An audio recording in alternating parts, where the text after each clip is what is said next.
Welcome to SCN news bulletin ముందుగా headline. Shivaji స్ఫూర్తి కేంద్రాన్ని సందర్శించిన ప్రధాని మోదీ.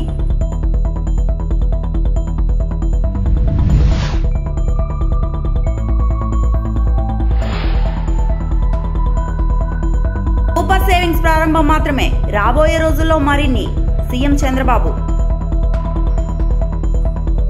కర్నూలు పర్యటనకు వచ్చిన ప్రధాని నరేంద్ర మోడీ శ్రీశైలం క్షేత్రాన్ని దర్శించుకున్నారు. అర్చకులు, ఆలయ అధికారులు ఆయనకు లాంఛనంగా స్వాగతం పలికారు. భ్రమరాంబ మల్లికార్జున స్వామి వారికి మోదీ పూజలు చేశారు. మల్లికార్జున స్వామికి పంచామృతాలతో రుద్రాభిషేకం, భ్రమరాంబ దేవికి ఖడ్గమాల, కుంకుమార్చన పూజలు చేశారు. ప్రధానితో పాటు AP CM Chandrababu, deputy CM Pawan Kalyan Srisailam చేరుకున్నారు.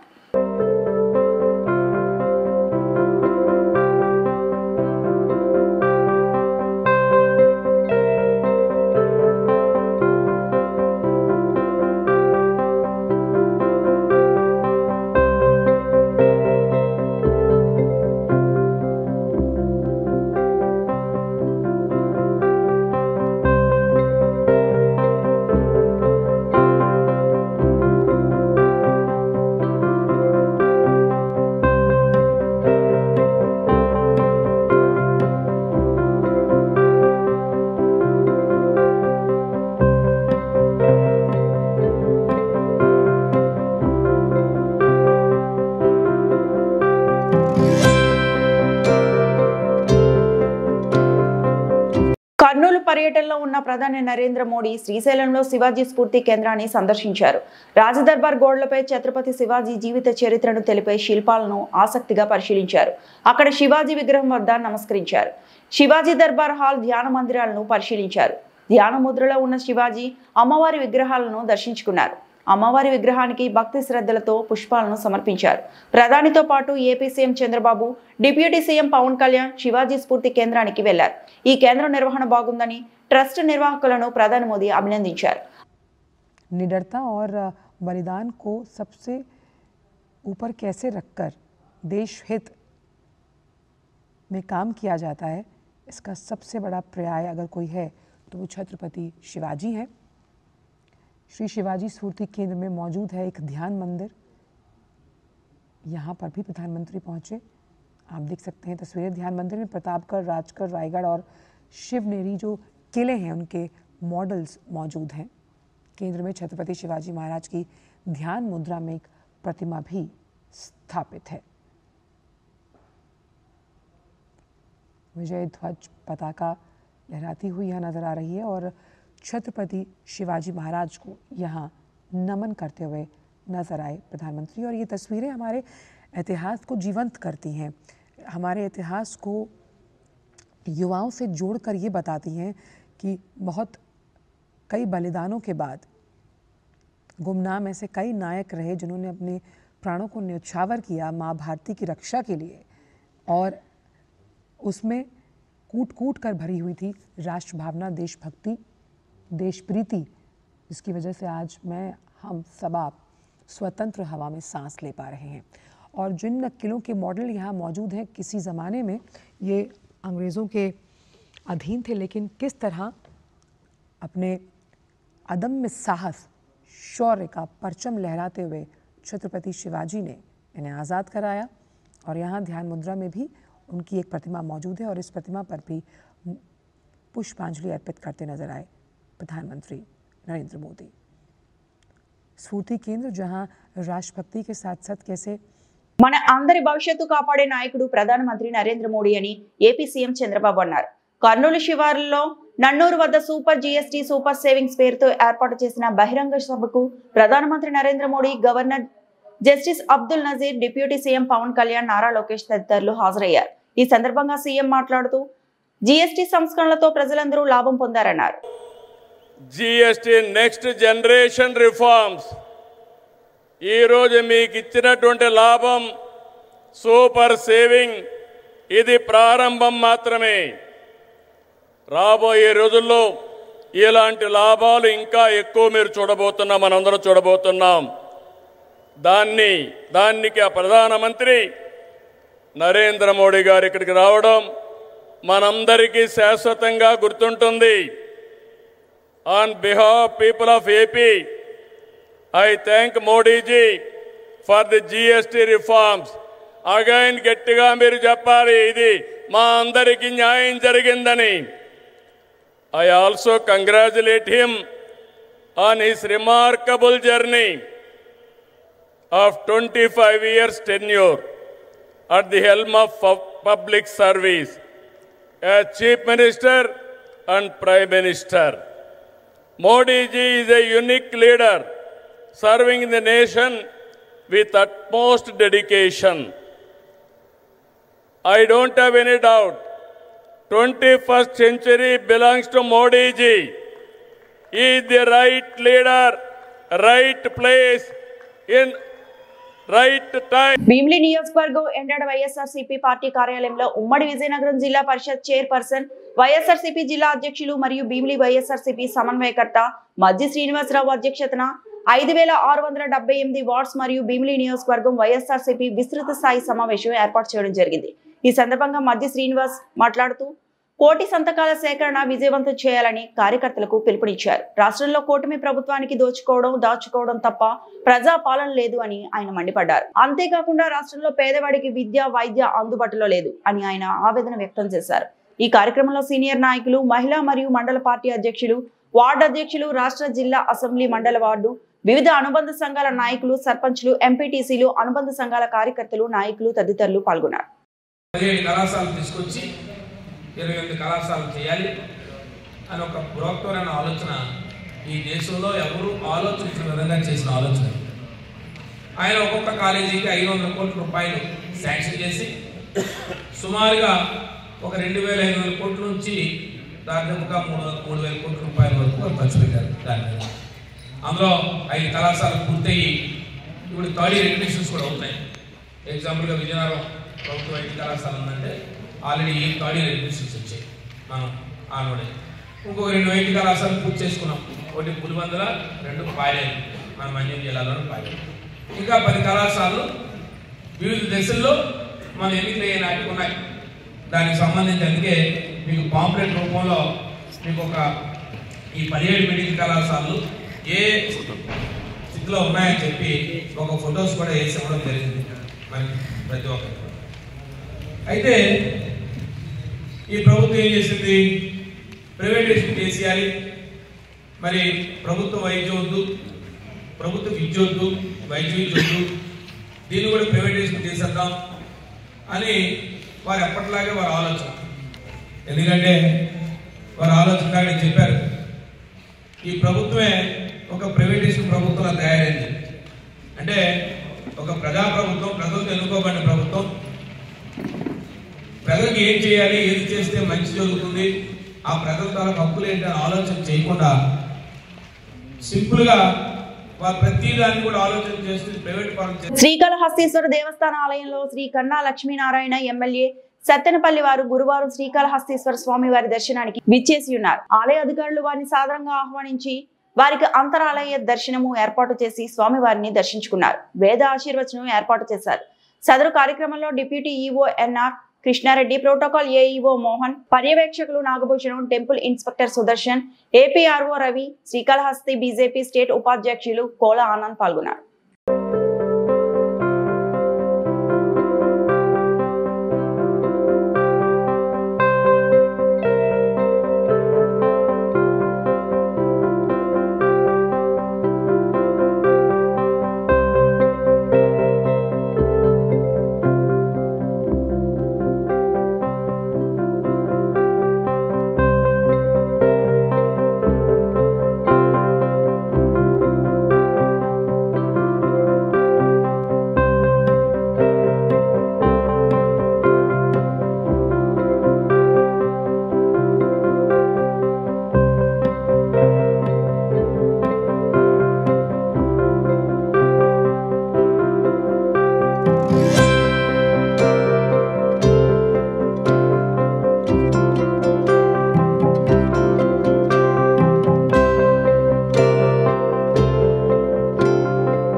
అంబేద్కర్ కోనసీమ జిల్లా ఏసీబీ వలలో అవినీతి తిమింగలం అమలాపురం తహసీల్దార్ కార్యాలయంలో ఏసీబీ అధికారులు సోదాలు. గంధం దుర్గా కొండలరావుకు చెందిన భూమిని ఆన్లైన్ చేయడానికి లంచం డిమాండ్ చేసిన తహసీల్దార్ అశోక్ ప్రసాద్. రైతు నుండి తహసీల్దార్ అశోక్ ప్రసాద్ ₹1,00,000 డిమాండ్ 50,000 రూపాయలకు సెటిల్ చేసిన విఆర్ఏ రాము ద్వారా తహసీల్దార్ అశోక్ ప్రసాద్ 50,000 నగదు తీసుకుంటుండగా రెడ్ హ్యాండెడ్ గా పట్టుకున్న ఏసీబీ అధికారులు. దీంతో పాటు తహసీల్దార్ ను టేబుల్లో అనధికారికంగా ఉన్న ₹5,84,500 స్వాధీనం చేసుకున్న ఏసీబీ అధికారులు. మొత్తం ₹6,34,500 స్వాధీనం చేసుకున్న ఏసీబీ అధికారులు. ఏసీబీ దాడుల్లో పాల్గొన్న డీఎస్పీ ఎం కిషోర్, సిఐలు వై సతీష్, ఎన్వి భాస్కర్ రావు. విష్ణు పెట్టావా? విష్ణు మైక్ ఇచ్చావా? ఓకే. అందరికీ నమస్తే అండి. గంధం దుర్గ కొండలరావు అనే అతను రాజవోలు గ్రామం, రాజమండ్రికి చెందిన అతని యొక్క ఫాదర్ వెంకట సత్యనారాయణ గారు అమలాపురంలో 1995లో ఒక 15 సెంట్స్ స్థలం కొన్నారు. ఆ తర్వాత వాళ్ళ నాన్నగారు అనారోగ్యం కారణాల వల్ల ఆ స్థలాన్ని అమ్మదలుచుకున్నారు. ఈ క్రమంలో ఆ స్థలాన్ని అమ్మడానికి ఒక అప్లైన్ సర్వే కావాలనేసి అడిగారు. కాబట్టి అప్లైన్ సర్వే చేయించడానికి ఎంఆర్ఓ ఆఫీస్ని అప్రోచ్ అయ్యారు ఈ కంప్లైనెంట్. ఈ సర్వే చేయడానికి ఇనీషియల్గా ఎంఆర్ఓ గారు 1 lakh డిమాండ్ చేశారు. తర్వాత ఏదైతే 1 lakh కాకుండా డాటా ఎంట్రీ ఆపరేటర్ అయిన రాము ద్వారా అది 50,000కి సెటిల్ చేశారు. ఆ తర్వాత ఎవరైతే ఈ కంప్లైనెంట్కి బ్రైబ్ అమౌంట్ డిమాండ్ అతనికి ఇష్టం లేక వాళ్ళు ఏసీబీ పీపుల్ని అప్రోచ్ అయ్యారు. ఏసీబీ వాళ్ళని ఈరోజు ఏదైతే 50,000 బ్రైబ్ అమౌంట్ ఉందో అది ఎంఆర్ఓ ఆఫీస్ ఎంఆర్ఓ అమలాపురం ఆఫీస్లో ఈ కంప్లైంట్ నుంచి తీసుకుంటూ ఉండగా మేము 50,000 అమౌంట్ని రికవరీ చేయడం జరిగింది. రికవరీ చేసిన తర్వాత ఎవరైతే తహసీల్దార్ ఉన్నారో అశోక్ ప్రసాద్, అదేవిధంగా డాటా ఎంట్రీ ఆపరేటర్ అయిన రామును కూడా మేము కస్టడీలోకి తీసుకున్నాం.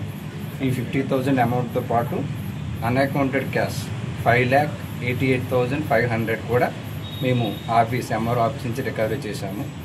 ఈ ఫర్దర్గా వీళ్ళిద్దరినీ కూడా జ్యుడిషియల్ రిమాండ్కి పంపడం జరుగుతుంది. పీపుల్ అందరికీ రిక్వెస్ట్ ఏంటంటే ఎవరైనా సరే గవర్నమెంట్ సర్వెంట్స్ మళ్ళీ బ్రైబ్ అమౌంట్ డిమాండ్ చేస్తే ఏసీబీ పీపుల్ని అప్రోచ్ అవ్వాల్సిందిగా మీ అందరికీ కూడా రిక్వెస్ట్ చేస్తున్నానండి. Thank you. సార్ ఈ అమౌంట్ 5 lakhs ఎక్కడి నుంచి? అది అన్అకౌంటెడ్ క్యాష్ ఆఫీస్ నుంచి రికవరీ చేయడం జరిగింది. అది ఎలా వచ్చింది అవన్నీ కూడా మేము ఐడెంటిఫై చేస్తామన్నమాట. టోటల్గా మాకు ఈరోజు ఈ trap amount 50,000 and unaccounted cash 5,88,500 ఈ రెండు కూడా మేము రికవరీ చేయడం జరిగిందండి. టోటల్ 6,38,500. Thank you. చిత్తూరు జిల్లాలో తెలుగుదేశం నాయకులు తయారు చేస్తున్న అక్రమ మద్యం విశాఖ జిల్లా నర్సీపట్నంతో పాటు పశ్చిమ గోదావరి జిల్లా పాలకొల్లుకు కూడా సరఫరా అయిందని మాజీ ప్రభుత్వ విప్ పశ్చిమ గోదావరి జిల్లా వైసీపీ అధ్యక్షులు ముద్దునూరి ప్రసాద్ రాజు ఆరోపించారు. అక్రమ మద్యంపై వైసీపీ ఆధ్వర్యంలో పట్టణంలో భారీ నిరసన ప్రదర్శన చేస్తూ ఎక్సైజ్ ఆఫీస్ వద్ద ధర్నా నిర్వహించారు. అనంతరం ఎక్సైజ్ సిఐ రాంబాబు వినతి పత్రం అందించారు. ఈ సందర్భంగా ముద్దునూరి మాట్లాడుతూ అక్రమ మద్యంతో ప్రభుత్వం ప్రజల జీవితాలతో చెలగాటం ఆడుతుందని మండిపడ్డారు. టీడీపీ నాయకులు వీధి వీధికి బెల్ట్ షాపులు ఏర్పాటు చేసి అక్రమ మద్యాన్ని విక్రయిస్తున్నారని ఆరోపించారు. అక్రమ మద్యం కేసులో ఆరోపణలు ఎదుర్కొంటున్న ప్రధాన నిందితుడు గత ఎన్నికల్లో తెలుగుదేశం తరపున తంబాలపల్లి నియోజకవర్గంలో పోటీ చేసి ఓడిపోయారన్నారు. ప్రభుత్వ అండదండలతో ఎక్కడ మద్యం ఫ్యాక్టరీని ఏర్పాటు చేసి అక్రమ మద్యాన్ని రాష్ట్ర వ్యాప్తంగా సరఫరా చేశారంటూ ధ్వజమెత్తారు. గుట్టురట్టు కావడంతో కేసును పక్కదారి పట్టించేందుకు వైసీపీని టార్గెట్ చేశారని ముద్దునూరి మండిపడ్డారు. రేపటి నుంచి మీరు ఎంఆర్పీ కన్నా ఎక్కువ అమ్మితే లేదు నకిలీ మద్యం అందుబాటులోకి వస్తే ప్రతి షాప్ గాడికి వచ్చి వైఎస్ఆర్ పార్టీ తరఫున నిరసన తెలియజేస్తాం. దయచేసి మీరు నిందితుల మీద యాక్షన్ తీసుకోండి. ప్రతి బెల్ట్ షాప్ కాడ లేదు సరైనటువంటి మద్యం లేదు. బైక్ నేబుల్ ఉంటుంది, బ్రాండ్ ఉంటుంది, కోడ్ ఉంటుంది, కానీ దాంట్లో ఉన్నటువంటి మద్యం నరవారి దొడ్లో తయారవుతాం. స్వయాన తెలుగుదేశం పార్టీకి సంబంధించినటువంటి నాయకుడు తంబళ్ళపల్లి నియోజకవర్గ తెలుగుదేశం పార్టీ ఇన్ఛార్జ్, అక్కడ మొన్న ఎన్నికల్లో తెలుగుదేశం పార్టీ తరఫున పోటీ చేసినటువంటి అభ్యర్థి ఆయన ఆధ్వర్యంలో ఫ్యాక్టరీలు నడుస్తున్నాయని స్వయంగా రికార్డెడ్ ఎవిడెన్స్ తోటి పట్టుకోవడం జరిగింది.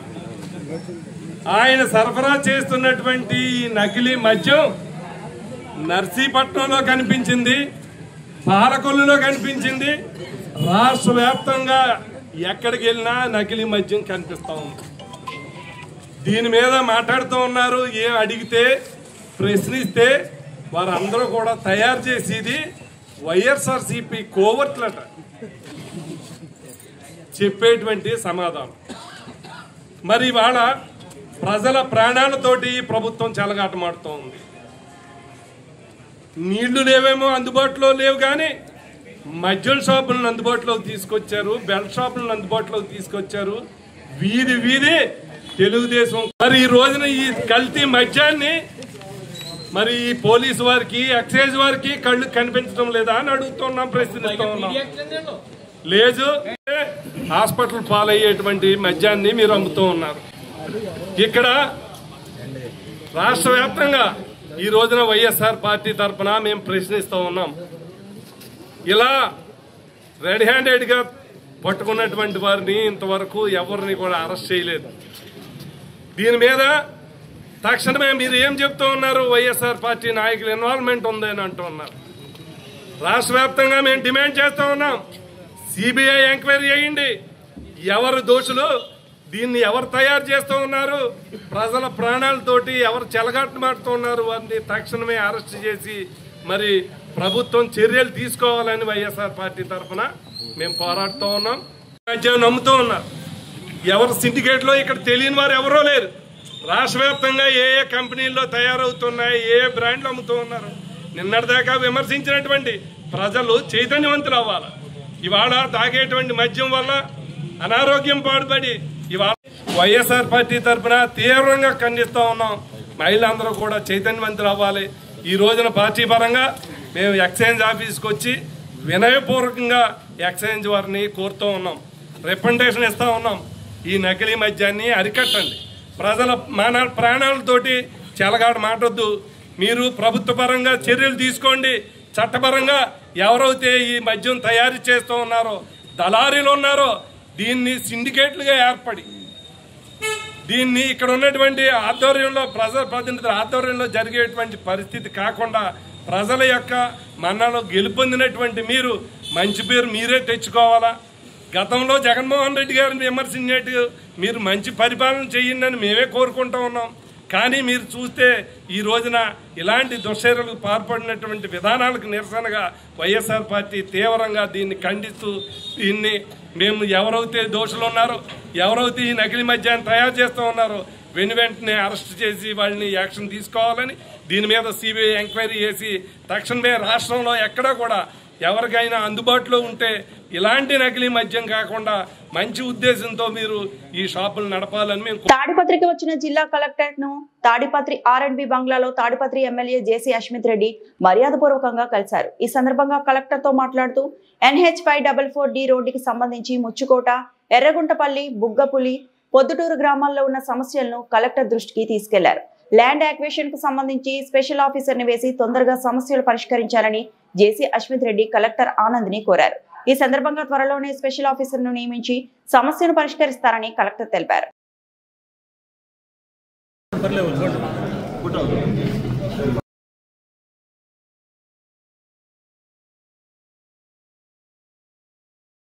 అందరికీ నమస్కారము. ఈరోజు జిల్లాలో మనకు 544D అని చెప్పి నేషనల్ హైవే సంబంధించి కొన్ని ల్యాండ్ అక్విజిషన్ యాక్టివిటీస్ ప్రోగ్రెస్లో ఉన్నాయి. దానిలో చిన్న చిన్న ఇష్యూస్ ఉన్నాయి. అవన్నీ కూడా ఒకసారి చూస్తామనుకొని ఇట్లా తాడిపత్రి వరకు రావడం జరిగింది. ఇప్పుడు పొద్దున్న నుంచి మధ్యాహ్నం వరకు సుమారుగా ఒక 9-10 లొకేషన్స్లో చూడడం జరిగింది. ఇక్కడ కూడా ఇష్యూస్ అన్నీ కూడా వీలైన వరకు నెక్స్ట్ ఒక 1 monthలో క్లోజ్ చేసేసుకొని ఎటువంటి ఎక్కడ కూడా ఇష్యూస్ లేకుండా పూర్తిగా హైవే పనులు ముందుకు తీసుకెళ్తామని అనుకుంటున్నాను. ఈ వార్తలు ఇంతటితో సమాప్తం.